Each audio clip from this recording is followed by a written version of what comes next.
इसमें बहुत सारे ऐसे लोग, ज्यादातर लोग 25 साल के बाद भी रहेंगे भारत में। आपके सामने वो सब कुछ होगा जो आपने कभी सोचा नहीं है। आपके सामने वो सब कुछ होगा जो आपने किताबों में पढ़ा हुआ है। सब कुछ रिपीट होगा। अगर हमने सिस्टम को नहीं बदला तो याद मैं आपको लिख के देता हूं, भगवान करे वैसा न हो, लेकिन 2047 में वो सब होगा जो 1947 में हुआ था, सिस्टम अगर नहीं बदला। भारत में लैंड जिहाद, एक अंग्रेजों ने 1894 में कानून बनाया और कानून बना के उन्होंने अपनी कम्युनिटी को 20 लाख एकड़ जमीन दान कर दिया। 99 ईयर की लीज पूरी हो चुकी है, लेकिन एक भी जमीन वापस नहीं ली जा रही उनसे।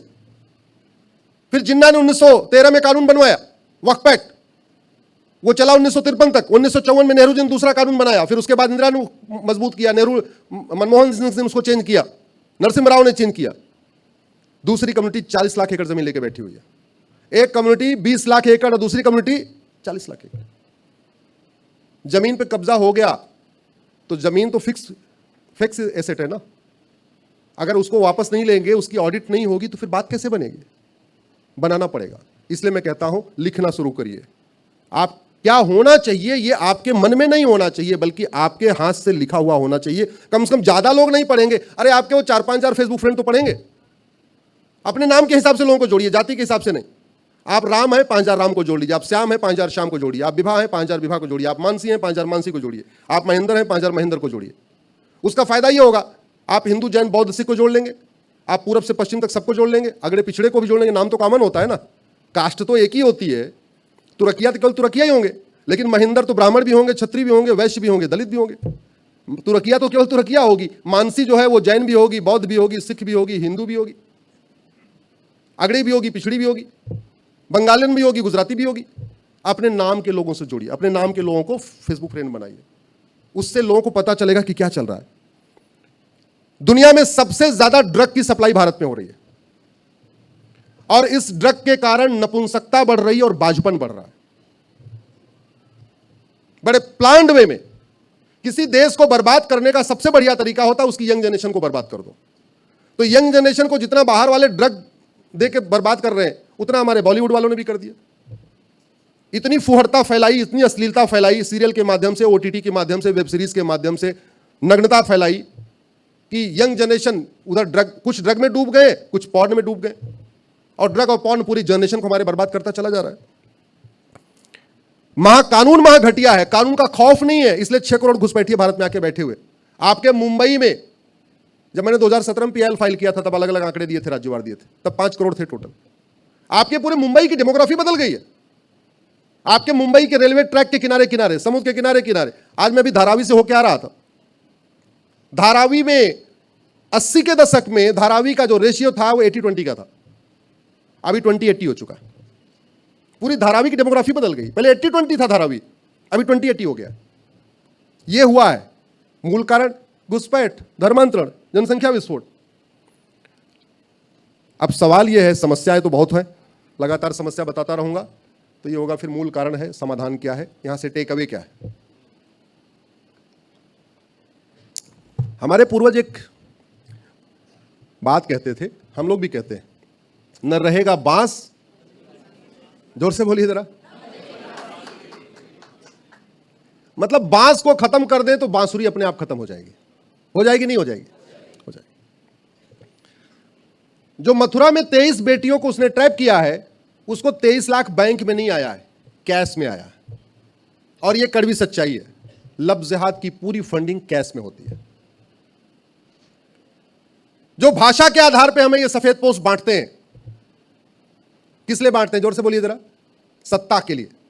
चल रहा है ना, कर्नाटक में चल रहा है, तमिलनाडु में चल रहा है, भाषा के आधार पे बांटे जा रहे हैं। इधर 2-4 आपके महाराष्ट्र में भी आवाज उठा रहे हैं। क्यों बांटते हैं वो हमें? किस लिए? सत्ता के लिए, पार्षद बनने के लिए, प्रधान बनने के लिए, विधायक बनने के लिए, सांसद बनने के लिए। तो वो भाषा के आधार पे पार्षद, प्रधान, सांसद, विधायक बनना चाहते हैं, तो फिर वो बनना क्यों चाहते हैं? जोर से बोलिए जरा। क्योंकि राजनीति सबसे प्रॉफिटेबल धंधा है। शेयर मार्केट में भी 5 करोड़ लगा के आप 5 साल में 50 करोड़ नहीं कमा सकते, लेकिन पॉलिटिक्स में 5 करोड़ लगा के 5 साल में आप 50 करोड़ कमा सकते हैं। सबसे प्रॉफिटेबल धंधा हो चुका है। सबसे प्रॉफिटेबल धंधा एक पॉलिटिक्स है, एक फार्मा है, एक हथियार, आर्म सप्लाई। ये सबसे प्रॉफिटेबल धंधा है। दोनों तीनों में लगभग 90% की मार्जिन है।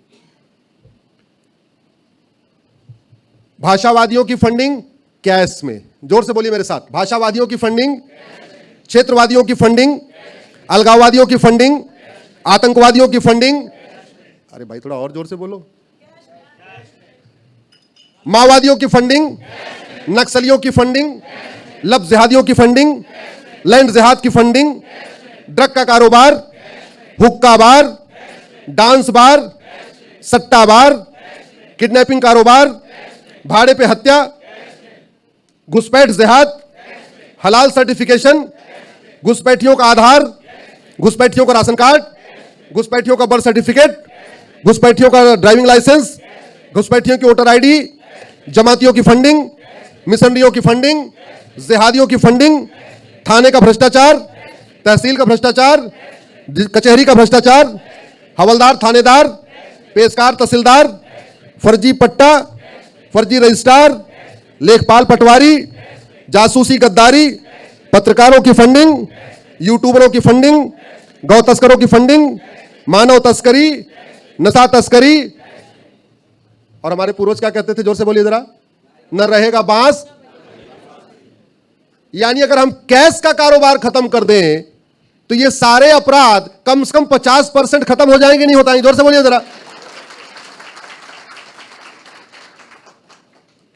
देखो, वकालत करने के पहले मैं इंजीनियर था, तो मैं तो हर समस्या में 5W एनालिसिस करता हूं, उसमें 5 बार वाई वाई एनालिसिस करता हूं। एक मेरा फर्म बिलीफ है कि मानव निर्मित कोई भी समस्या लाइलाज नहीं होती।